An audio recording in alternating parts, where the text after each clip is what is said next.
Welcome, everyone, to the Enterprise Fleet Summit. This is a fireside chat. I'm Thomas Watson, drug expert here at FreightWaves. Today, we're going to be talking about driver recruiting and retention, especially given the market conditions. It's one thing to have the drivers, it's another to keep them. Joining me to talk about some of these trends and what this means is Chris Schoate. He is the Vice President of Driver Recruiting and Retention at Gulfwinds. Chris, pleasure to get to talk to you. Give us a little bit of your backstory. Yeah. So I ended up in driver recruiting for military recruiting. Kind of as a last stop in my military career, I got stationed in Chattanooga where they wanted me to be a recruiter. And not exactly what was I thought was on the bingo cards, but that's where we ended up. And we were actually turned in a small little recruiting station in Hickson, Tennessee, into the number one per capita recruiting station in the Southeast. After that, I was looking to get out of the military, and I ran into some people at Covenant Transport who were willing to kind of bring me over there and take them under their wing. So Rob Hatchett and Matt Beach, and we ran recruiting together. Matt and Rob were my boss, and we kind of had to dive into anything. So we had teams, we had students, then we also had reefer, dedicated. We had automotive, and so I got to experience. It was really really cool. So from day one, I didn't just experience one segment. I had four segments right under my belt from the get go, and so that was some really really great mentorship. And later they left to start an advertising agency and a third party recruiting company. I got to work with a great guy named Matt Duncan who taught me a lot as well. He's the vice president of recruiting at Land Air, and got to dive into the dedicated space, which was new to me. A lot of pros there, a lot of the costs you got to manage as well. Eventually, I decided to take on a new challenge and go to Roadrunner. They were looking to kind of rebrand and have a big turnaround, and I was part of that, what they would call the greatest turnaround in trucking. And it was a lot of fun working with Dave Renfrew and the crew out of Roadrunner, helping turn that thing around and get it going. And I love the direction they're going now. But looking to kind of go remote and head back. My wife is from West Tennessee. We wanted to move back home. And after following me around in the military for a long, long time, I said, it's about time for you to move back home. I came to Gulf Winds, which is a super, super special place. It's a 100% remote company and has been since 2019, pre-COVID. And it's intermodal. At the time I got here, it was the largest intermodal truck company on the Gulf Coast. And ever since, we've been expanding up the East Coast and opened 5 new terminals since. And I think it's so fascinating because getting that experience with different carriers, recruiting for different roles. I think a lot of folks just think recruiting is this big bucket. Talk about some of the challenges that you're seeing. You've been in the game for a while. If there's a trend, are there any big trends that you've been seeing since even before COVID through to the present? So, before COVID, it was, historically, the one big change that I saw that happened in the COVID transition was pay was number one. It was 100% pay. That was the main thing. And while pay is obviously going to be a main driver for all jobs in any segment, right? Home time became more and more important. And you saw that really, really climb up the ladders as if people weren't willing to do a lot of the longer out, if 2 to 3 months out, that kind of went away, and people were looking for more dedicated, more regionalized opportunities. And if you had local, then you were sitting pretty. That's fascinating because I do think that I've been hearing changes. The even at a startup I came from, they wanted to be home on the weekends. Like it used to be 3 to 4 weeks out. You get a day off each week you're out. You had to like save up your chips. When you're recruiting, is that something where is that just what drive is that's the table stakes now? Because I heard it used to be here's a free truck and here's some money. That's exactly right. You still have the days of, hey, if you stay out a week, you earn some time off at this rate, whatever that is. But you see more and more. Obviously, one of the biggest things is trucking is very unpredictable, right? So anything a driver can do to make it more predictable, whether it's more predictable pay, more predictable home time, dedicated routes, which is a very very dangerous word, but anything that's more predictable for the driver, that's what they're looking for. They're not looking for kind of, hey, I don't know what I'm going to be doing over the next 3 to 4 weeks. That's what we see. And that wasn't a huge concern kind of early on, but ever since COVID, that's been a huge transition. What kind of predictability can you give me, right? What kind of, whether it's pay, whether it's home time, whether it's the freight that I'm hauling, whether it's the the chance of it, is it always drop and hook, or is it some live unload? Anything we can do as far as giving drivers predictability, that's really what they're looking for. So looking at Gulf Winds compared to Roadrunner compared to Covenant, winners and losers, I'm assuming those with a business that like an intermodal, even a drayage, those are the ones that are not having as many issues right now. Because right now I hear the situation with driver availability, ACT's like, well, drivers are still available because the market kind of sucks. But is that something where it's a little more than just that one number? I can't just put it on an index. It also depends on what you do. 100%. Hiring area is key. Think about hiring area as far as everything from the ads that you place to who responds to them, to the applications you get, and who you're able to hire. When you look at stuff like intermodal, it's a different. You talk about different types of recruiting. Like at a large carrier that's running OTR, has a big hiring area. You're never going to see me place signs out. That's probably, like, it's not the best use of money, right? Putting signs out.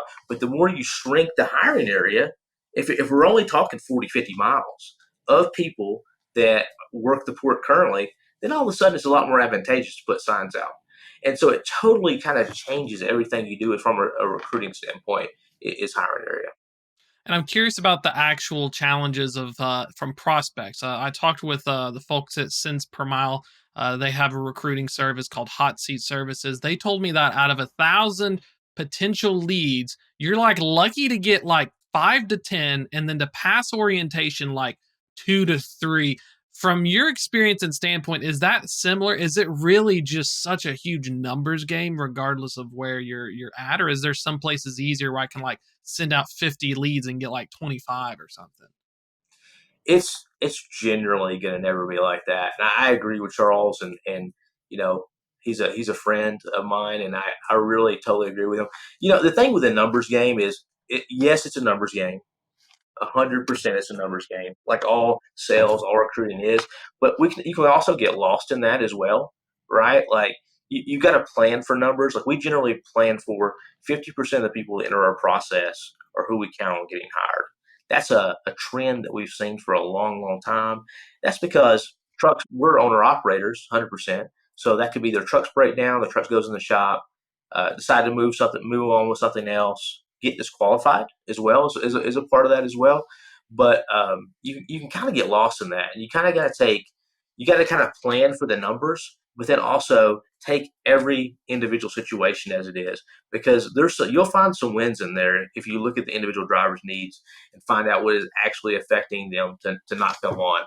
But it is a numbers game, especially the smaller hiring area that you get. And I think it gets harder too because the pandemic, you had a really great point about drivers wanting money. And I'm hearing as well that because fleets want drivers that hopefully stick around. So if you're recruiting them, the problem is some saying, I don't want you to have more than like 4 jobs in 3 years. Is that something for like, is that a bigger problem for like a covenant, or is that a problem where like if I'm doing drayage and you're stuck here, I'm pretty sure you're going to stick around because I have that, like you said, control over the job? Is there anything to that as well? Because I hear those are things that disqualify. Yeah. So this is one of those where I've never liked the standard. If you've had 3 jobs, 4 jobs, or whatever the number is, you're not qualified for us. And I've tracked that. I'm a big A/B tester. The thing I've learned with the retention is, just because it makes sense on the front end, you got to really, really look at the math there. Um, I've been at carriers where the common sense said that experienced drivers stick around longer than students. That was the common sense approach, and everybody just agreed with it. It made sense. But if you actually look at the math at that one carrier, students had better retention rates than experienced drivers. I've been at Gulf Winds. We had the same math. We had, hey, container experience. If they have container experience, they'll stick around longer. So that, and everybody agreed with that, right? Like that just made sense. If they knew what the job was, if they've done it before, they'd know what to expect and stick around longer. Well, what I found when you actually look at the data, it was the exact same turnover data. Because there's some people, like maybe they're doing flatbed, and flatbed's a tough job, flatbed on the road. And when you give them an opportunity to do it, also demanding job intermodal, that's usually home daily or every other day, they value that, even though it might be slightly less pay. So you really, really got to look at the data with retention, because just as it makes sense on the front end, it might not actually be really what's moving the needle. I'm kind of curious about that because I remember over the road fleet retention data when I used to run fleets in like 14 to 19. Half of them would leave after 6 months at like a US Express, like fresh first seat drivers right off the thing. Is that something where fleets now is the goal for this retention? Do I just really need to like do a better job training them and make them feel more at home? Is that something where you've seen any changes in that? Because it did feel like in the past it was like, well, I'm going to blast out some messages to you. I'm going to have someone call you. Like, are we putting more work into keeping them around? Yeah. And that's where I learned from some very, very smart people, almost to like surveys are always important. Responding to the surveys are always important. Getting data from your drivers and responding to their issues. No one's going to say that's not important. But a lot of times, what I've learned in retention is it's not exactly what you think works that will actually work, that will actually drive the needle forward. Like obviously, all communication is going to. Anytime you can do more communication, that's going to be better. But one of the best things I've ever seen, and this was on a dedicated model, so it's a little bit easier to execute. But they had bands. They had pay bands and they had home time bands. And every single week, this report would come back. And if they didn't hit their pay band or if they didn't hit their home time band, the I think it was the fleet managers, what they were at the time, they had to call the driver, get some information, and report back to why. And that, all the stuff we do with surveys, and yeah, if the and what they would tell me is, hey, if they're getting home on time and they're making what we say, everything's going to be all right. Those are the drivers. No one will argue those work, and so, but those are hard to execute, especially model those out as far as pay bands. But I'm really big in favor of modeling out your driver pay because we'll do like, especially on the advertising end, right? You'll see the average driver pay, right, and then you'll see that on the ad. Our average driver pay is X, and then if the driver doesn't make that pay, hey, you're lying to me, or hey, that's not what I said I would make. But if you model it out, right, you're doing X, X, X, and that's going to equate to this. If the pay's not met, you go back to, well, did you do the model? Right? Well, no, I was sick that day. Well, maybe that's why, right? And that's the only way is doing it through a model is the only way I've ever seen where you can get the ad to match the recruiter to match what actually happens, which is the trifecta, the ultimate goal right there. I like that thing. We did some data back in the day, and that was what we found out when I went with the old recruiting style was that we could statistically find out their likelihood to quit if they had X amount of short weeks, and if their mileage band because they're paid per mile was bad. So I'm starting to think moving forward, that's probably the retention aspect that folks, this data, this AI, all this cool tech we use as buzzwords. Do you think that's kind of the next use case where we can have kind of like a predictive model of which drivers are in the danger zone, and they're not always thinking, oh, you were sick or in shop for 2 days. They're just thinking, where's my money? Is that kind of the future in terms of recruiting? Because I noticed that that's a big challenge is keeping in touch with them after you've got them and then watch the ones on the ledge. Absolutely. I think if everyone knew who was in danger or who were the potential red flags, everybody would move, right? Like everybody, the operations team, retention teams if they have them. But a lot of times it is identifying like who's on the edge, and some of the indicators that we get, they're definitely lagging, and by that point, it's too late. So the more and more we can get these leading indicators that just kind of give us those little red flags to pop up, I think that is the next use case, and I think AI and telematics is going to be huge going forward with that. And final question, you probably got like 2 minutes left here. Driver ages, any big changes with that? Younger generations tech savvier. Is there anything we're starting to see, or is that more or less wait? Do we need more time? Because the average age is still like 45 to 55 statistically. Yeah.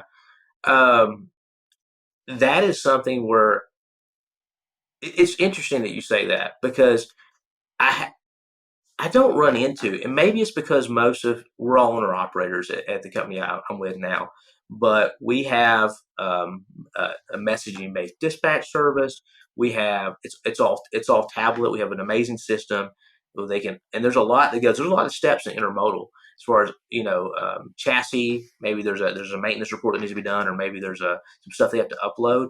And we do get the occasional like, hey, I don't know how to do this when we work people through it.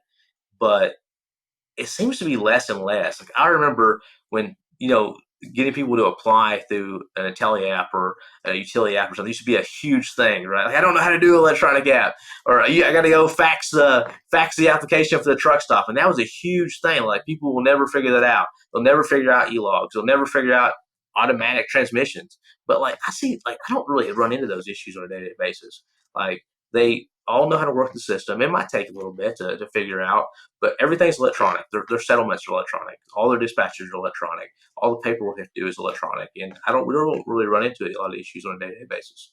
But we're talking about business owners, so it may be a little different. Man, this is some great information, Chris. Really appreciate you getting to talk about all of this. If folks are interested in learning more, what's the best way to find out or get in contact? Yeah, so a lot of information is on the website at gwii.com, or you can always find me on LinkedIn at Chris Schoate.